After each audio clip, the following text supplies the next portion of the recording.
வணக்கம். இன்னைக்கு நாம ஒரு ரொம்பவே சக்தி வாய்ந்த புத்தகத்தை பத்தி பார்க்க போறோம். கிளாட் எம் பிரிஸ்டல் எழுதின நம்பிக்கையின் மாயாஜாலம். இந்த புத்தகம் நம்ம மனசோட சக்தியை வச்சு நம்ம நினைச்சதை எப்படி அடையிறதுன்னு சொல்லுது. சரி, வாங்க இதுக்குள்ள இன்னும் ஆழமா போலாம். நம்ம எல்லாருக்குமே வாழ்க்கையில ஒரு கட்டத்துல ஒரு கேள்வி மனசுல வந்திருக்கும். நம்மள ரொம்ப ஆழமா யோசிக்க வைக்கிற ஒரு கேள்வி அது. அது என்னன்னா, எப்படிங்க சில பேர் மட்டும் எல்லா தடைகளையும் தாண்டி நாம கற்பனை கூட பண்ண முடியாத அளவுக்கு பெரிய வெற்றி அடையறாங்க? இந்த ஒரு கேள்விக்கு பதில தேடுறதுல தான் இந்த புத்தகத்தோட ஆசிரியர் கிளாட் எம் பிரிஸ்டல் அவரோட வாழ்க்கையோட பெரும்பகுதியை செலவு செஞ்சிருக்காரு. பிரிஸ்டல்ங்கிறவர் யாருன்னு நினைக்கிறீங்க? அவர் ஒன்னும் ஒரு ஆன்மீக குருவோ இல்ல மாயாஜாலம் செய்யறவரோ கிடையாது. அவர் ஒரு பக்கா ஜேர்னலிஸ்ட், ஏன் ஒரு போலீஸ் ரிப்போர்ட்டர் கூட.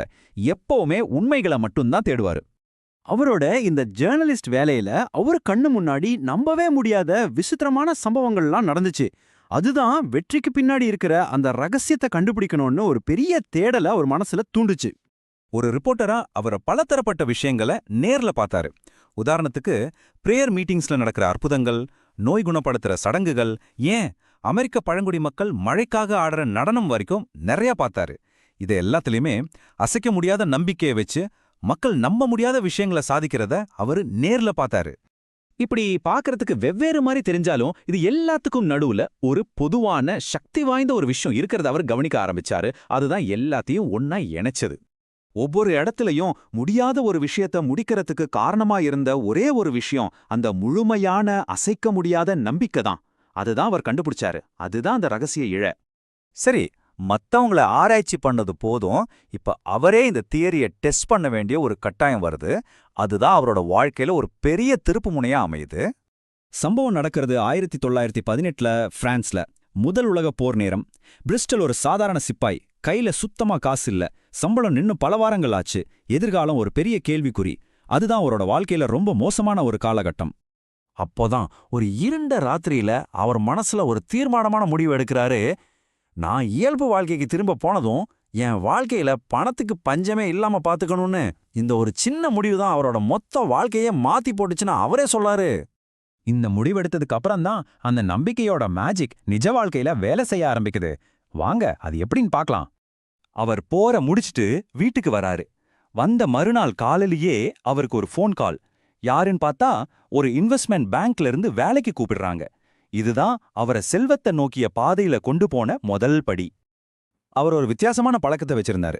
கையில என்ன பேப்பர் கிடைச்சாலும் சரி, நோட் புக், ஃபோன் புக், ஃபைல்னு எதுவா இருந்தாலும் சரி, அதுல dollar simple, dollar dollar dollar dollar போட்டு கிறுக்கிட்டே இருப்பாராம். ஏன்னா பணம் சம்பாதிக்கணுங்கிற எண்ணம் எப்பவும் மனசுல முன்னாடி நிக்கணும் இல்லையா? அதுக்காக இந்த டெக்னிக். இன்னொரு சுவாரஸ்யமான சம்பவம் சொல்றேன் கேளுங்க. ஒரு தடவை எம்ப்ரஸ் ஆஃப் ஜப்பானுங்கிற கப்பல்ல போயிட்டு இருக்கும்போது அவருக்கு ஒரு குறிப்பிட்ட வகை சீஸ் சாப்பிடணும்னு பயங்கரமா ஆசை. ஆனா அது மெனுலே இல்ல. சரி விடுங்கன்னு இல்லாம அதை பத்தியே யோசிச்சுட்டு அங்கிருந்த ஹெட் ஸ்டோர்ட் கிட்டையும் சும்மா கேட்டு வச்சாரு. என்ன ஆச்சரியம்னா, அன்னைக்கு ராத்திரி நடந்த ஒரு பார்ட்டில அவர் கேட்ட அதே ராஃபர்ட் சீஸ் ஒரு பெரிய வீல் சைஸ்ல வந்து நிக்குது. அந்த ஹெட் ஸ்டூவர்ட் அவர்கிட்ட வந்து சொன்னாராம், நீங்க கேட்டப்போ அது இல்லேன்னு தான் நினைச்சேன், ஆனா ஏனோ தெரியல உங்களுக்காக தேடணும்னு தோணுச்சு. கப்பல் முழுக்க தேடி கடைசியா ஒரு எமர்ஜென்சி லாக்கர்ல இருந்து எடுத்துட்டு வந்தேன்னு. பாத்தீங்களா, பிரிஸ்டலோட அந்த தீவிரமான ஆசை அந்த ஸ்டூவர்டையும் வேலை செய்ய வச்சிருக்கு. இதுதான் நம்பிக்கையோட சக்தி. இந்த சம்பவம் அவருக்கு ஒரு நம்பிக்கையை கொடுத்துச்சு. சரி, அடுத்த பயணத்துல இன்னும் கொஞ்சம் கஷ்டமான ஒரு கோலை வச்சு டெஸ்ட் பண்ணி பார்ப்போம்னு முடிவு பண்ணாரு. இந்த தடவை எப்படியாவது கப்பல் கேப்டனோட டேபிள்ல உட்கார்ந்து சாப்பிடணும். நூத்துக்கணக்கான பேர் அந்த கப்பல்ல இருந்தாங்க. ஆனா கேப்டன் நேரா பிரிஸ்டல் கிட்ட வந்து என்ன சொன்னாரு தெரியுமா? நீங்க கப்பல்ல ஏறினத பார்த்தேன். அப்பவே ஏதோ ஒன்னு என் மனசுல சொல்லுச்சு, உங்களை என்னோட டேபிள்ல உட்கார வைக்கணும்னு. நம்ப முடியுதா? ஏதோ ஒரு மர்மமான சக்தி வேலை செஞ்ச மாதிரி இருக்குல்ல. இந்த புத்தகத்தை படிச்ச ஆஷ் டி ஜென்சன் ஒருத்தர் இருக்காரு.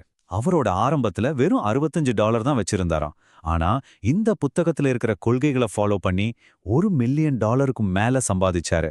இது ஒரு நிஜமான சக்தி வாய்ந்த உதாரணம்.